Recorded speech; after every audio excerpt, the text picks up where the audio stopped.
listeners. You're listening to the Kobo Writing Life podcast, where we bring you insights and inspiration for growing your self-publishing business. We're your hosts. I'm Vanessa, author engagement specialist. I'm Tara Kremen, director of Kobo Writing Life. This week on the podcast, we talked to Emma Davie. Emma was born in Cape Breton and grew up between Halifax and Victoria. She has a master's degree in international journalism from Cardiff University and has worked in the news since 2015. She published her first novel, Home to Christmas Island, with Kobo Originals last November. We had a great conversation with Emma. We talked all about her journey from journalism into creative writing, how she uses tarot cards as a character building tool, her work with the Kobo Original team, and all about her latest release, Good for the Summer, coming out on June 23rd. So please enjoy this chat. So here we are this week chatting to Emma Davie. Thank you so much for joining us today. Thanks for having me. I'm so excited. We're excited to jump into your book, which we really enjoyed, like a perfect summer read. I can see it on people's docks and vacations, hanging off a boat. But before we get into that, can you tell us a little bit about yourself and how you got into writing? Sure. I think like many authors, the standard, I loved writing in childhood. That was always my kind of thing that I felt good at. And when I was in university or just before then, when I was in high school, I guess, and started thinking about what to do for a career, I remember Googling like jobs for writers, and it came up journalist. And I was like, oh, okay, I'll be a journalist. And I didn't really understand what that meant. And then the first week of school, I was like, oh, journalism is news. Like I didn't realize that that's what that was. But turns out I really liked news and it was a good fit. So my writing background for mostly the last 10 years has been very journalism based. Obviously, I'm a big reader. I read a lot, and then sort of started to dabble a little bit in some fiction writing, and then entered the Kobo contest. And that was sort of my kind of gateway into writing fiction. That's amazing. And as you've mentioned, you do have, a master's degree actually in international journalism. So I'm just wondering, how did the background in journalism shape the way that you write fiction? And was there a hard habit to break? Ooh, that's a good question. I definitely think it helped build a foundation of writing. Once I started leaning into fiction, it was kind of like a light switch of like, oh, these skills are all transferable, right? It's like thinking about sentence structure, thinking about story structure. How do you start a story? How do you hook a reader in? Like that's all stuff I learned from, working in news. And it definitely sort of was able to come over a little bit easier. I mean, my path in journalism sort of changed, like I was doing more video rather than writing myself or reporting myself. And I loved that. It was great. But it also meant that I was kind of missing that like craft writing. In terms of habits hard to break, that's a tricky one. It's very different. I feel like it uses different parts of my brain, because when you're writing in news, you're there's research on both sides of it, but you're gathering interviews, you're like lining up the facts. Whereas when I was writing fiction, there were lots of things that I sort of fact checked, I wanted to be factually accurate about, but it's just a completely like, you're just kind of making it up as you go, and you don't have that same sort of framework. So I'm sure we'll get into this a little bit, but my experience yet hasn't been super like pre-plot heavy. Like I don't plan my books. I sort of sit down and write and kind of see what comes. So that's been an interesting change. But yeah, I don't know that there's been anything like super news houndy that I've had to try and get rid of yet, but we'll see. I'm sure we'll dive more into it, but that's so interesting about the not plotting piece. But I wanted to stick with the journalism piece just for one more question to ask about, when you're a journalist, there's an air of like efficiency and urgency to the things that you're writing.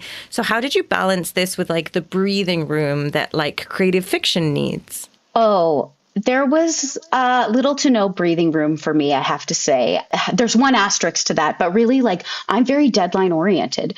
So I sort of like, I think the reason I hadn't really gotten very far in writing anything in fiction is I didn't have a deadline until the Kobo contest came up. And then it was like, I would write bits and pieces here and there kind of leading up to it. But I wrote most of that entry in the 2 weeks before the contest closed. Like I just need the time pressure. But actually sort of going back in the editing process, I do find that like one of the biggest learning experiences for me is that you do need that mental breathing room for your writing. So what I've had to learn for me is like, I do a lot of my writing at my local library, the Halifax Central Library, because I find I can't work in my own space. Like I get too distracted by all of my things and to-do list. But when I'm kind of locked in a space, if I'm really stuck on something, what I've started doing is just like going for a walk around the neighborhood, like kind of getting out of it a little bit. And that's where the ideas come. Like that's when it's like, oh, well, of course it would be this, this, and this. But it's hard to sort of make room for that, especially when I'm doing this on top of another job. But I've sort of had to learn like, no, you've actually hit a wall. And instead of just trying to keep pushing through it, we're actually going to shut this down, go for a walk, go be outside, touch grass, be in nature, and then kind of go from there and see what comes. Yeah, we love a change of scenery. But we are talking today about your second book with Kobo Originals, Good for the Summer. We both read it, both loved it. But sort of leading into Kobo Originals, you mentioned the contest, but can you tell the listeners a little bit about this specific title and how you started working with Kobo Originals? Yes. So this book is called Good for the Summer. I really love this book a lot. I'm so excited for it to come out into the world. It's about two people who are kind of meeting in one case, it's a family wedding. The other case, it's her friend. And both sort of have, I think, been, kicked down a little in life and, some personal, some professional, and need an excuse to kind of like sell themselves to the world as like, hey, we could be in a relationship. We could do this. Was not intending to write fake dating. That's like even a new trope for me reading wise. But as I started writing, that's really what was coming out. And I was surprised by that. But yeah, my kind of connection to Kobo Originals did start through the contest that happened, oh my gosh, 2 years ago now. The time is getting away from me, but it was for a holiday romance. I had an entry. I was shortlisted, but didn't win. And I was actually delighted by that. I was like, this is perfect. I feel validated because it was the first thing I'd ever like written and entered something for in fiction in my adult life.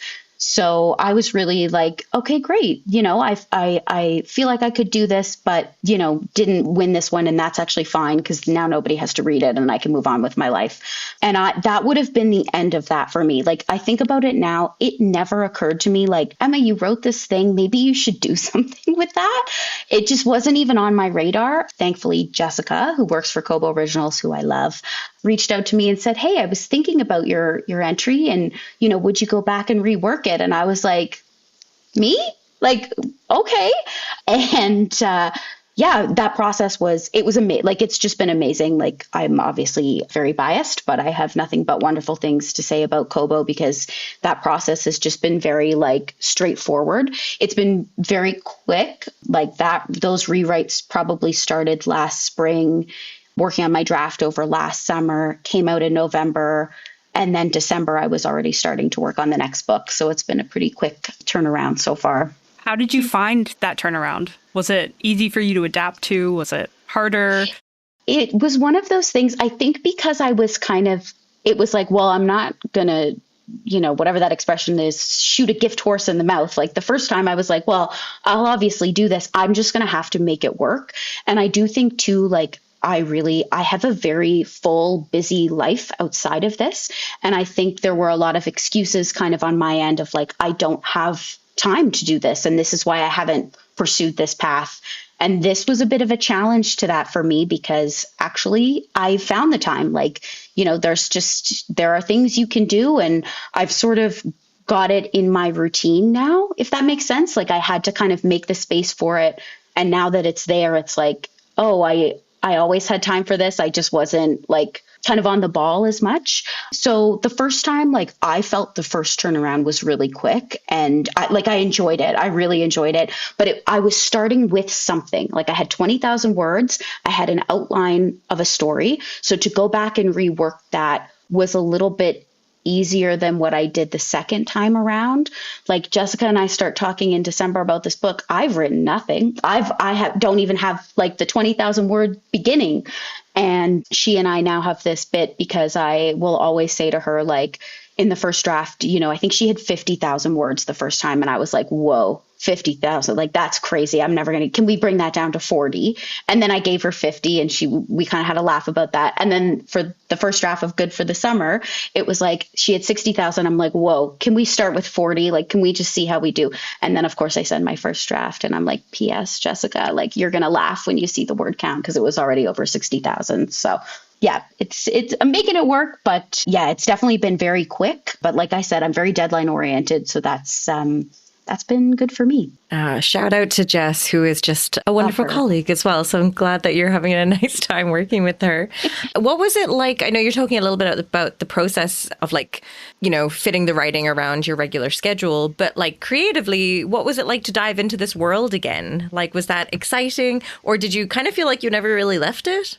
So it was almost a little bit of never really left it. So last summer, when I was doing my like second and third draft for Home to Christmas Island, I started to, I struggle with how to describe this, but what it felt like is that Finn started sitting on my shoulder and was like, hey, so when we do my book, it's going to be dual POV because I actually have a lot to say. And I was kind of like, can I finish what I'm doing over here, please? Like, I was finding him very distracting and like sort of appearing. And I remember being, you know, hearing authors talk about like, oh, when a character does something you don't expect them to do. And I remember thinking like, yeah, but you're deciding. So I don't really get that. And now that this is like, I'm kind of in this fiction world, this is a thing that I feel happens where it's like, these characters just sort of start appearing and kind of nudging you, or at least this is how it's been happening for me.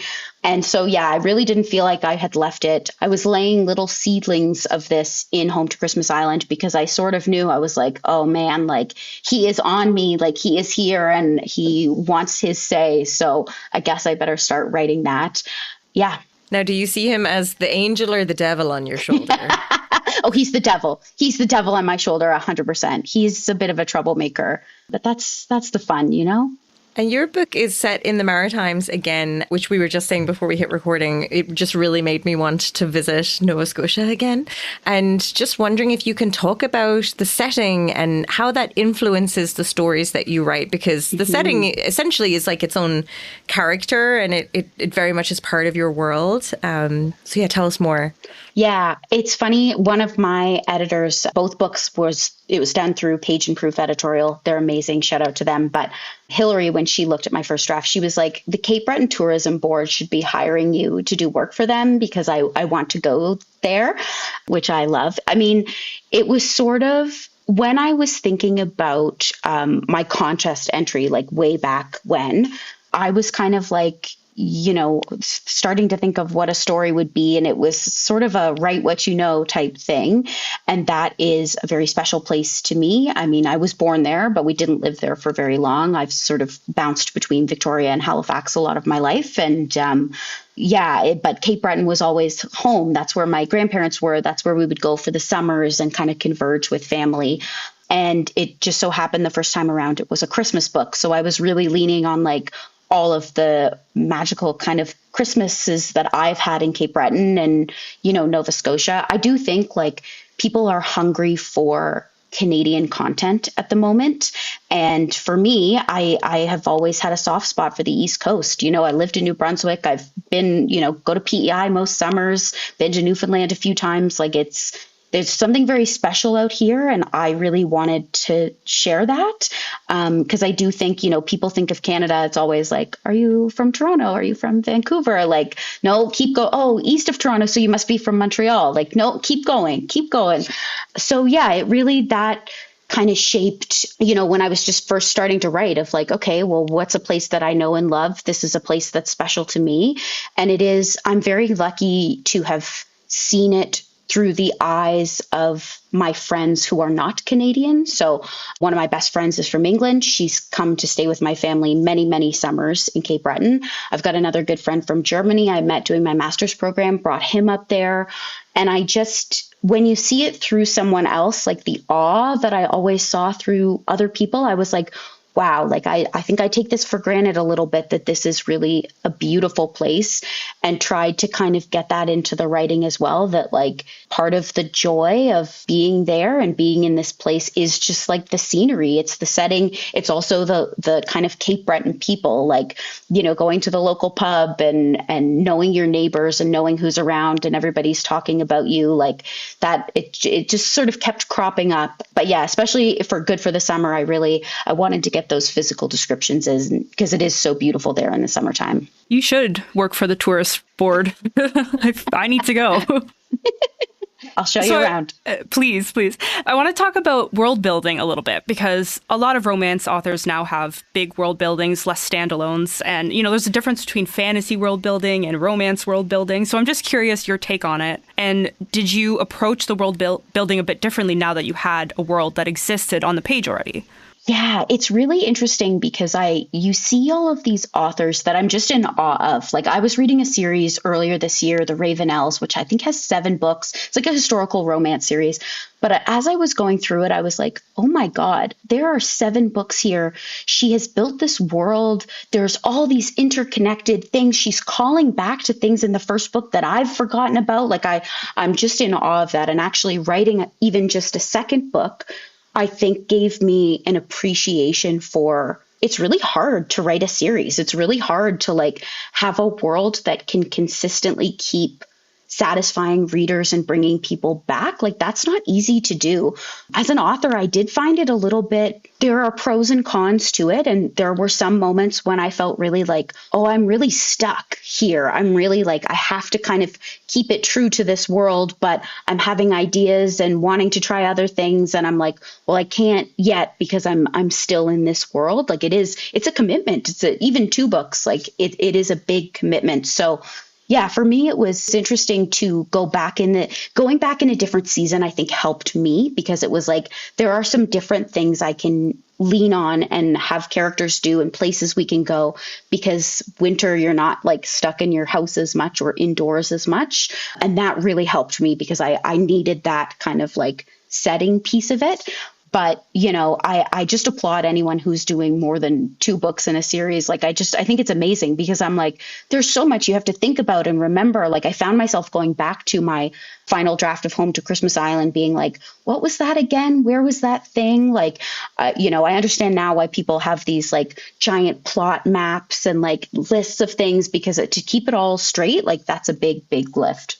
And I'm curious about, like, so did you really view this as like the sequel, or because I do think it can be read on its own as well? Like, were you trying to write it kind of to appeal to both, you know, the readers that wanted the sequel and also just people coming to your work for the first time? Very much so. Like, that was very intentional on my part. I wanted it to be a standalone because, especially they're books that are summer winter books. Like, if you're asking someone to read a book in the summer, they didn't read the winter one, like, you're not in the mood for a Christmas book right now. So I wanted to make sure that anybody who wanted to pick it up this summer could absolutely do that and not be hindered. But I also wanted it to be satisfying for the people who did read the first book, you know, not too repetitive, but enough to kind of like, you know, make sure it's clear and understanding. But also those little nods as well. And I give credit again to the fantastic editing team at Page and Proof, because in my first draft that came back, this was something, you know, the wedding scene in particular, you know, if you've read the first book, that's a really important scene. And I just sort of blew through it initially because I was like, whoa, too intimidated by writing this like wedding scene. I'm just going to skip over this. And she was sort of like, is this going to be satisfying for people who read the first book? And I was like, yeah, no, probably not. Like, okay, I'll go back and kind of work some more in there. So I managed to kind of like put a little bit more in where, again, you can follow it if you haven't read the first book. But if you have read Home to Christmas Island, then there are little nuggets and callbacks and things that you'll kind of pick up on. Yeah, I always find it so interesting, especially with, you know, our main couple and like the main focus of this book is different. But there's a lot of nods, obviously, to the prior main couple focus. So you're trying to build Easter eggs for those readers, but also while kind of focusing on this main couple. But so I guess my very long question is, was there additional things that happened that you kind of left on the cutting room floor because you're like, oh, it wasn't actually telling this story? Like, was there, little side plots or anything, or was that just your imagination that didn't necessarily need to get written down? No, in this case, it was funny. I was so wrapped up in Finn and Violet that I actually felt I was adding in more of the other characters because I knew people would want to be hearing from them. I was like, no, like I'm busy with these guys over here. Like I can't be getting caught up in, they had their happy ever after. Like they're fine, leave them alone. But actually, I think it was good practice to kind of go back and sort of be getting them in more. And even if they're not in a particular scene, like I wanted them making references to them and kind of keeping them around a bit more. Well, I guess he's been on your shoulder this whole time. Yeah, I know. Like he wouldn't let you forget him. Let's talk tarot cards because I know you use them as an inspiration. So how does that practice of tarot cards, how does it feed your creative process? And what specifically do tarot cards give you that can unlock things that other brainstorming methods don't? For sure. So I have had a tarot card deck since I was 16. We were living in England and a neighbor loaned me hers. And I was like, oh my God, this is so cool. Like I just was really like hyped up on this. And I have had a deck ever since. And I use it, in my own kind of daily life, and then started to use it for writing inspo as well. What I have always said to people, like my friends are really funny. They want me to read their cards and kind of come up on there. For me, I don't feel like it's like some crazy psychic thing. Like I've always sort of said, you're picking up what you want to, like it's a subconscious thing. Like you're picking away at like what's already in your mind that you just need some clarity on. And that's how I think about it with writing too. Like sometimes it's not often in writing that I will do like a very generic reading, like, oh, just show me this story. Like it's usually something specific, like, okay, this character is struggling with this. What do I need to know about that for this character? And then I'll pull a card and kind of read it. And again, it's that kind of subconscious, like, oh, that makes sense because it's this, this, and this. Or it's like, this couple is, we want them to get together. How can we kind of like resolve this? And then you pull a card and it's like, you kind of, it's like an idea generator, right? You're like thinking about it. You're like, oh, you're sort of reading what you want to read into it, or subconsciously what was sort of already in there suddenly becomes more clear and focused. So that's sort of how I use them. I know there are, people out there who do them and they have specific spreads. And I love that. Like it's like anything where you kind of need that space away or to use a different part of your brain for ideas. Like if you're sitting in front of a computer screen, banging your head on the desk, like I don't know what happens next, or I don't know what to do now. Like just like going for a walk, I kind of use it as like a mental stimulator in a different sort of part of my brain to kind of like get the ideas going. It's a very smart thing to do. And I think people don't take advantage of tarot cards enough. So I'm with you. Well, and there's all kinds of fun decks now too. Like I have a Taylor Swift deck. Of course I do. There are like very specific things. I'm sure there are probably decks now for like writers, for authors. I haven't looked into that, but yeah, you can go to chapters and there's like, however many of them stuck up on a shelf now, and pick one that you like and just use it to kind of like get some inspiration going. I have a full cat tarot deck, so love it. Love it. Do you have a specific tarot card maybe that you've pulled for this series that comes to mind that maybe got you out of a funk? Is there one specifically? No, it was honestly both the female characters that I would find myself pulling for. Like Florence, she's got some heavy stuff going on in that first book. And it was more of like, how can I get her back to the joy? Like, what is the path here? I think I pulled something of Wands for her. And I just remember being like, oh, okay, like this is, I've got something now. And then with Violet, I mean, I don't say it in the book, but Violet is very much a Scorpio. Like I really found it hard to like break through with her. And actually, I didn't have my tarot deck with me. I was on a family trip down south earlier this year, and I was really struggling with like what her job was and what this dynamic was with her family. Like I was really trying to get in with her and couldn't, and actually spent a morning like free writing, like just, handwriting in a journal. Cause again, I feel like that's a different part of my brain. Just like, what's her job? Okay, well, she's got to be something food related, but I don't think she's a chef. And like the ideas kind of flow in that way as well. But yeah, for me, it was like, I just needed like little nudges along for especially my two main female characters. And yeah, I found that those were helpful. What's Finn's sign? Oh, Finn. The girls aren't going to like this, but he is 100% a Gemini for sure. Now, listen, he's got some other good stuff in his chart, but sun sign, I think, is Gemini, and we're going to let him have that. And did you pull a card for him too? I don't think I did. I honestly don't. Finn came to me so concrete, so fully formed that I just never felt the need to. That's not a bad idea actually for next time of like, oh, okay, I've got these two characters. Can I pull a card for each of them? What does that represent? I actually love that idea. Like, if I need to know about this particular character, what's the card for him kind of thing. I think that would have been really fun. But yeah, Finn was so there for me that I didn't feel like I had to, he was laying it all out on the table. I want to chat about tropes for a second, because you mentioned the fake relationship was maybe like an unintended direction that you went. And I know there's like the one bed trope, which I always enjoy because it reminds me of that old movie, It Happened One Night, which was always a fave of mine. So just curious about, like, was it when did you realize you were sort of writing the fake relationship, and did that help you lean into it? And what would you like to explore in terms of trope in the future? And I'll let Vanessa ask more questions as she's my trope expert.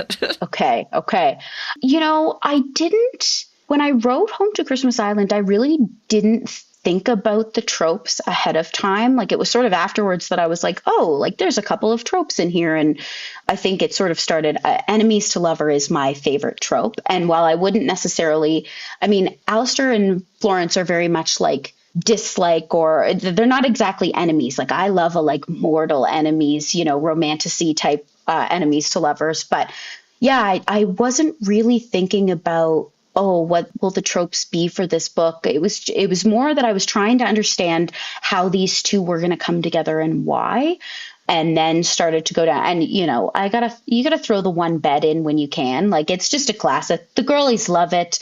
I know when I'm reading and it's like, oh, there's only one bed. You're like, yes, like it's so satisfying.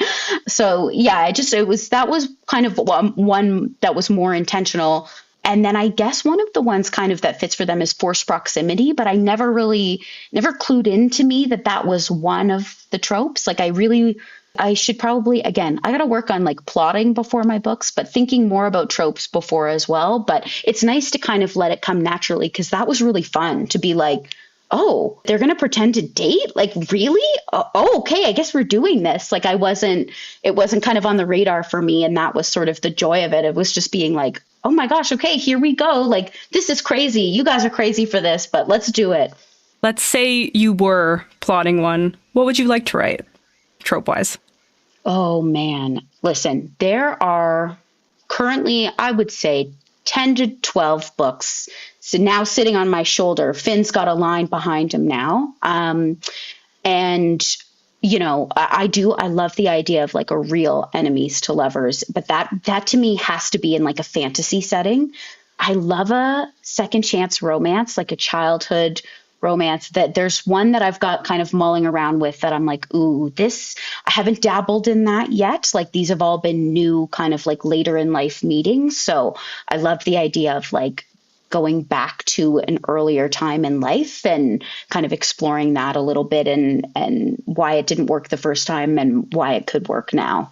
Is there a genre that you would want to write in then? Like, is fantasy something you would want to partake in?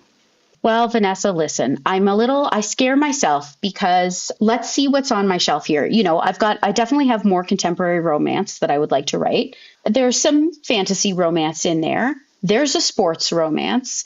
There's a like historical fiction. There's a historical romance. Like I really, and now maybe this is a journalism thing coming out in me of like, I like the variety. Like I don't really ever see myself being like, I'm only going to write contemporary romance, or I'm going to write a few contemporaries, then I'm going to switch to fantasy and I'm only going to be there. Like, as I'm sure you picked up through the tarot cards, I'm a little woo woo where I just kind of, sort of follow the path a little bit. And it's gotten me this far. So I kind of think I have to just keep going with it. Be more dedication to the world you're building if you're venturing into the romantasy realm. You're going to have to stay there for many books. I know. Also, what sport, or is that even a giveaway? Because I'm just so curious about like all of the sports getting their romance. This is so funny. It's curling. And do I know anything about curling? No, I do not. But here we are. I knew it was going to be curling or pickleball. That was the vibe. Yeah. You know what? Curling is fun. I did it this year and it's a good time. There's a lot of rules and people are pretty intense, but I could see a romance blossoming on an ice rink with its own particular texture of ice, because that's something that's real. A whole thing. Yes. Well, it's very Canadian too. And I do think for me, like, I could see myself writing books in the UK where I've lived before. I could see myself writing books elsewhere, but Canada, I think, is always going to be kind of home base and want to keep those Canadian kind of settings. And curling is very Canadian. I know I made the mistake of asking our instructor his opinion on whether or not it was an illegal push of the curling. And then he delved into like 10 minutes about that particular athlete and how he's been studying his form and it wasn't illegal. And I was like, I regret asking this question. Yeah, I'm sorry I asked. It sounds like you have a really great discipline for your writing work in between your sort of just regular life. Like you talked a little bit about making writing kind of fit in and as you're finishing your drafts. So I'm wondering if there's a writer out there that's kind of struggling to get through their first draft, like what advice would you give them, or what worked for you with just like making it part of your day? Yeah, I learned pretty quickly that evenings are just sort of a no-go for me. Like I come home from work and I am zapped. And so what that meant was carving out like 5, 6 weekends in a row, 7 weekends in a row. When I was working on Home to Christmas Island, there was it was something ridiculous, like 7 or 8 weekends where it was like sunny during the week and rainy on the weekends. And everyone in Halifax was losing their minds. And I was like, this is actually great for me because I am focused. I am on it. Yeah, it's definitely, it's everyone sort of knows themselves best, I think. And for me, the kind of big things were, I know I can't write in the evenings. Like my brain is done by that point. So it's making time for the weekends. It's okay. I tried to work at home and guess what? Now I'm doing my laundry. I'm cooking for the week. I keep getting distracted. Like I needed to get out of the house and go to a space. That's a great public libraries, cafes, like whatever your kind of comfort level is with that. And some people write really well in their own homes, which is great. Honestly, for me, I kind of like, it feels a little ritualistic. Like I go and I get a coffee and I go to the library and I sit down and I have my noise canceling headphones on and I can't listen to like music with words. So it has to be like instrumental music. So I have that on and it kind of like distracts my brain enough to just really focus. And often I'm going for a set period of time. So I sort of know like, okay, I'm going to the library. It's 1:00. They close at 5 or 6, whatever time it is on Sunday. So I'm only going to be there for that chunk of time. So I need to kind of make the most of that time. And that kind of helps me really kind of stay on the ball. The other thing for me, I think where I was struggling initially is that I think a lot of writers or people who are drawn to writing are also perfectionists. And so I really struggled with, I wanted it to be perfect the first time. And I would write a sentence and I would be like, that is the dumbest sentence anyone's ever written. Delete, delete, delete, delete, delete. And then I would kind of sit there and then I'd rewrite the sentence and I'd be like, this is terrible. And this is thankfully something, I have had to learn through journalism, which is just like, get the words on the page. So I just sort of like had this internal deal with myself where I was like, we're just going to write it down. It's not going to be good. It's probably going to be bad. And that's fine. We're going to make it better later. But right now we're just writing and we're kind of getting it out and getting it down. And there was a lot of freedom that came after giving myself permission to work that way, because it was like I was finding it really hard and intimidating to like write something. I'd write a paragraph, I'd reread it. I'd be like, this is awful. Like, I hate this. So yeah, it was really kind of like okay, we're actually not going to be doing that. We're focusing on getting the words down and, again, giving yourself the grace to just be like, this might not be great yet, but we're going to work on it. We're going to get it there. And right now the focus, especially for a first draft, is to just get the words on the page. You do sound like it's a very healthy thing that you have going on. Like, it does sound very healthy and very disciplined, which is great. Years of therapy and I'm wondering with that then how you stop burnout as an author. So what do you do to sort of self heal, I guess, when you're feeling burnt out? Well, I had to learn this lesson through my day job, which is that I did get to a period of burnout. Thankfully, I work with very wonderful people who said to me, you are past the point of no return and you need a break. And I actually ended up taking a 2-month kind of stress leave from my work. And, again, a lot of therapy that goes into that of like, you have to start setting boundaries. And that has been, it's an ongoing, struggle and battle of like, I have to set these for myself and these are my rules. And that's just the way they are. Sorry. And kind of being mindful of that. So it was actually just before Jessica emailed me about reworking for Home to Christmas Island that I took that break. So it was a little bit of like, oh, I'm trying to, in my daily life, restrict the amount of work that I'm doing and the intensity of the work that I'm doing. And then this new sort of project appearing kind of on the sides. But I actually feel like I'm in a good groove at the moment. Like I just am, I like to work hard and I think I'm hardworking by nature, but I know the signs now of like, ooh, we've gone a little too hard. And actually, yes, you need to write this weekend, but Saturday you're not doing that. You're going for your nice long walk on the Halifax waterfront. You're going to the beach with your friends. You're doing whatever it is you need to do that is healing and helpful. And then you can go back to look at this. Yeah, but that has taken like years of delving into that and practicing and being very mindful of that. It's not an easy thing for people to do, as I have learned. But for me, it got to a point where it was, well, you either do this or you stop working. So that's where we are. I know there's no answer to this, but I really want you to tell me, like, how do we set boundaries better? Oh, well, it's tricky. It's for me, it came down to nobody else was going to set them for me. Like I had sort of learned that like, often I find many of my friends in many different industries experience this, whether it's writing, communications, all these kind of fields. If you work hard and you're good at your job, you are often, and I will say, punished with additional work, right? Well, I trust you, and so I'm going to add this to you. And, well, we really need this by tomorrow. Can you, like it just kind of creeps up and up and up. And for me, the kind of tough lesson I had to learn is that nobody was going to set those boundaries but me. If I was expecting my work or somebody else in my life to set those rules, it wasn't going to happen. So I had to kind of set them. My family has a nickname for me, which is the warden, we'll say, which is that like, I can be very militant and run a tight ship with things. And I kind of had to apply that to myself of like, no, this is just the way it is now.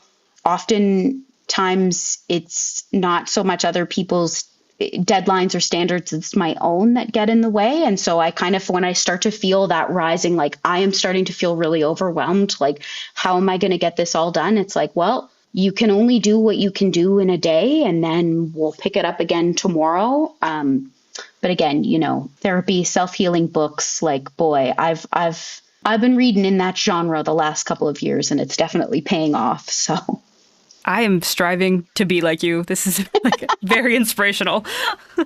To sort of shift tones just a tad, I'm wondering in terms of marketing, obviously you're working very closely with Originals, but what do you think is very essential for a book launch, especially since this was your first series? I think it is, I applaud, any of the authors I see out there on like Instagram and TikTok, the self-publishing, especially like the self-promoting, self-marketing, it is exhausting. It is really hard and it's a lot to think about. I think was very naive in when we started with Home to Christmas Island because I was like, oh, well, my draft's going to be done September. well, great. I'm laughing. Work is done. And then I was like, ooh, I have to build a website. Ooh, I got to get this thing on Goodreads. Oh, I should probably make some content on Instagram. Like it never occurred to me that I needed to be thinking about that. Whereas thankfully this go around, I've sort of like had the foresight a little bit, which has been very helpful. But yeah, it's tricky. I mean, for me, I had at least something to work on from the first book of like, oh, this post did really well. I wonder why that is. I'm very aware, again, from my day job, that video content is huge. Video is kind of king at the moment, and people are very interested and engaged with video. You know, it's hard to make videos of yourself. That is not for everyone. And that is, you know, a struggle. So I'm sort of like, I have these two minds where I'm like, we should definitely be doing more video content, Emma. And then it's like, yeah, but I really do not have the ability to be on camera today, so I won't be doing that. Here's another picture. But yeah, it's kind of, for me, I was sort of thinking about like, okay, I know now that I have this kind of the pre-order is coming. So what can I do in preparation for that? I know that the release date is coming. What can I do in preparation for that? Like kind of getting those things ready ahead of time has sort of helped me structure that a little bit more. Like it was very chaotic the first go around. So now, again, I'm looking at things that I've done that have worked in the past. I'll look at things like, oh, I really liked that idea. Like maybe I could do something similar. Like I had seen someone on Instagram doing like a countdown leading up to their book. And I was like, oh, that wouldn't have occurred to me. Like, that's a great idea. Like maybe I should do some kind of countdown. Like, but yeah, thankfully, I mean, especially on Instagram, the Bookstagram community seems very willing to support each other, like especially in the Kobo Originals world. I can't say enough about, you know, the people who've reached out to me and, you know, the kind of support that's there, which is great.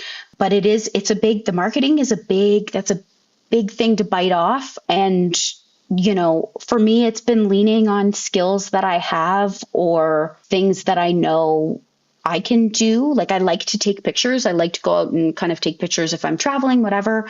I really struggle with Photoshop, like, you know, Canva, that coming up with things like I have a hard time with that. So I think my advice to anyone is like, you know, think about what it is that skills, you know, that you have that you can kind of try and lean on for that. Because it is a very different set of skills than actually writing the book. I will say every time I'm on the Kobo Writing Life Instagram, I'm scrolling through, I see you and I think she's doing great. I'm always tagging you guys. I'm like, I actually was wondering, I'm like, who runs this account? They must be so sick of seeing me. No, I love it. I love it. I repost as much as I can and I like, and yeah, but I do think that you're doing a great job. And also I was going to also mention the author community. It seems that you are growing and talking to other originals authors or just other authors in general. I think that's been very helpful as well. So I see it. Thank you. Thank you. So I'm just curious, you've mentioned like all of the books that are on your shoulder right now that you're planning on maybe one day diving into, but do you have anything immediate I know this is just a dreadful question when, you know, we're talking about the book that you've just finished that's coming out, but what's going on next for you? Well, I've been, you know, I'm mulling as I am, as I tend to do. I sort of have given myself, you know, the book comes out June 23rd. There's going to be like lots of promo, July and August, getting that out. Summer is also I'm usually close to home in the summer. Like I do spend a lot of time up at our family cottage in Cape Breton. And that is always a very good relax, reset, and new ideas time. I do have a lot of ideas that are sitting on the shelf. I'm giving myself a couple of months before I commit to what the next thing is. My plan initially was like, okay, I've got another contemporary romance. I've kind of set myself up for a good path where like I can be working on it in the sort of fall and winter and then can come out like in the spring at some point.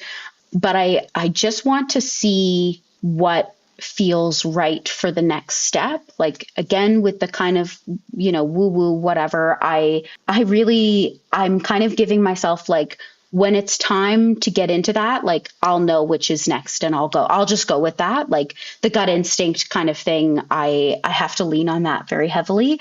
And yeah, I mean, I do feel I was kind of nudged on this kind of path I've been on the last few years. So I'm going to kind of like not commit at least until the fall and wait and kind of see like, okay, who's knocking, who's the loudest kind of knocking at my door, ready to be next, who's sitting on my shoulder, who's thrown Finn off and is ready to go. So we'll see. Well, it's been such a pleasure chatting with you today, and we're so excited for this book to be out in the world. Where can readers find you online? They can find me on Instagram and on TikTok at Emma Davie Writes, and my website is also available. It's emmadavie.ca. Awesome. Thanks so much. Thanks for having me. Thank you for listening to the Kobo Writing Life podcast. If you are interested in picking up Emma's books, we will include links in our show notes. If you are enjoying this podcast, please be sure to rate, review, and subscribe. And if you're looking for more tips on growing your self-publishing business, you can find us on socials.